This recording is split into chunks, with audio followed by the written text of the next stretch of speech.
Bible कहती है यीशु ने अपनी सेवा शुरू की।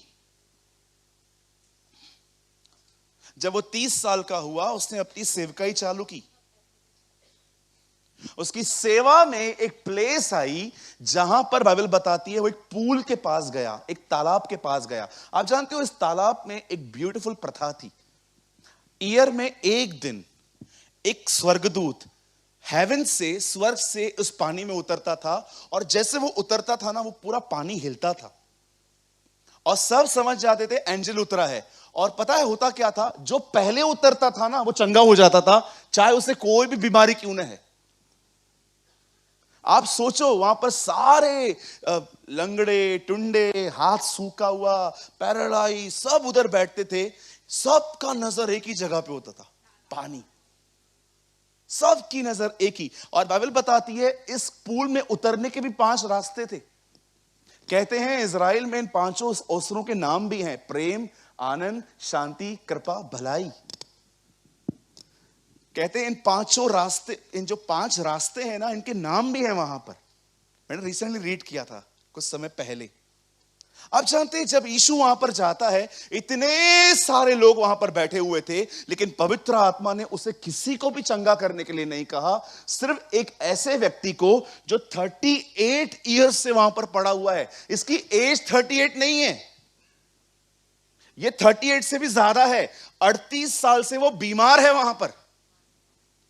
38 ईयर्स, आप सोचो 38 साल कितना लंबा समय होता है।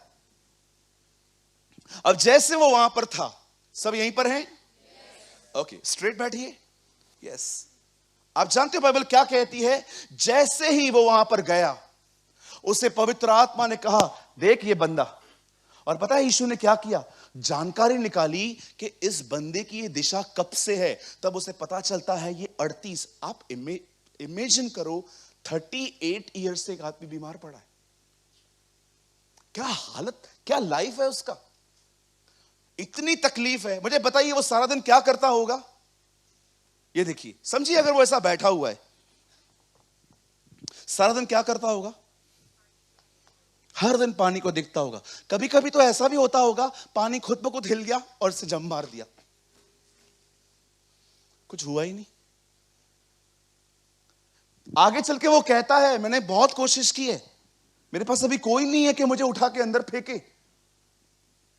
सारा दिन उसका ध्यान पानी पे होता था, पानी हिले, पानी हिले, पानी हिले तो मैं नीचे उतरूं। अब देखो एक ऐसा बंदा जो इतना टायर्ड है, इतना थका हुआ है। अब देखो यीशु उसको सवाल क्या पूछता है, क्या तू चंगा होना चाहता है? मैं प्रभु को बोल रहा था, प्रभु इससे ज्यादा उसको चाहिए क्या तू चंगा होना चाहता है? अब मुझे एक बात बताइए, वह सर्वशक्तिमान परमेश्वर जो आकाश और पृथ्वी का मालिक है, जो संपूर्ण बुद्धिमान, समझदार, सर्वज्ञानी, सर्वव्यापी है, अब मुझे बताओ वो सवाल क्या पूछ रहा है? क्या तू चंगा होना चाहता है? अगर वो चंगा होना ही नहीं चाहता था तो इस पूल पे बैठा क्यों है वो? मैं प्रभु से कल रात को एक सवाल पूछ रहा था। मैंने कहा, प्रभु आप उसको पूछते हैं क्या तू चंगा होना चाहता है? प्रभु मैं जानता हूं आप कोई भी बात ऐसे नहीं बोलते थे। मुझे पता है प्रभु ने मुझे क्या कहा, सूरज बिलीव करेगा क्या, कुछ लोग चंगे नहीं होना चाहते, इसीलिए मैं पूछता हूं उनसे।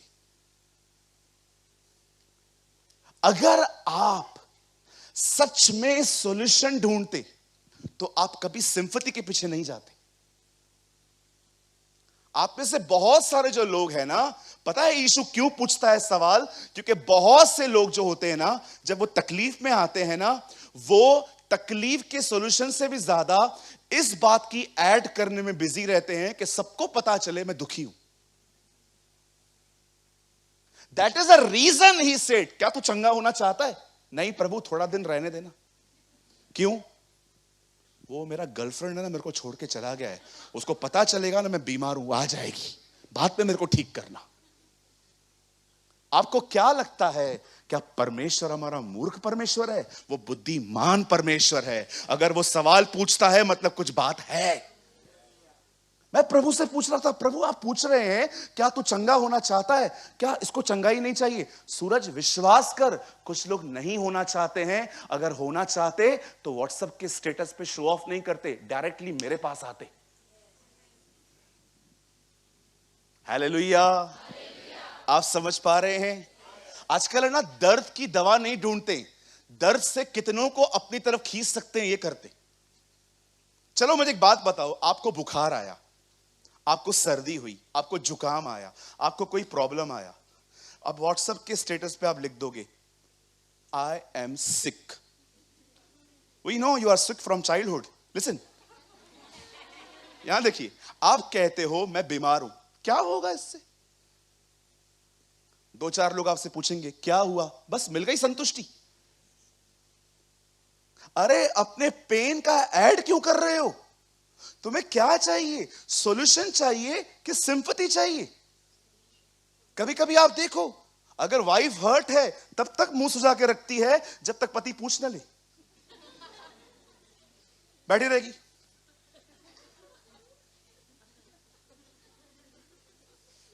और आप देखकर भी 15 मिनट ना पूछो, तुम्ही गेला साहेब, चेयर तो आगे ले आ।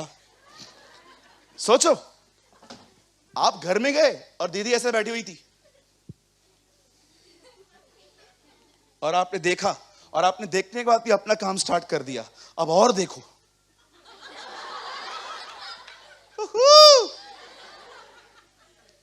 अब आप जैसे पूछोगे क्या हुआ, कुछ नहीं। अरे सुबह से मुंह सुझा के रखा था, बताओ ना, पूछ तो रहा है वो, कुछ नहीं। चलो दोबारा पूछो क्या हुआ, कुछ नहीं। हुआ क्या, अपने बच्चों से पूछ। और जैसे सब निकल गया, क्या हुआ, क्या मिला करके, मुझे बताओ, ड्रामा करके मिला क्या? बोलो क्या मिला?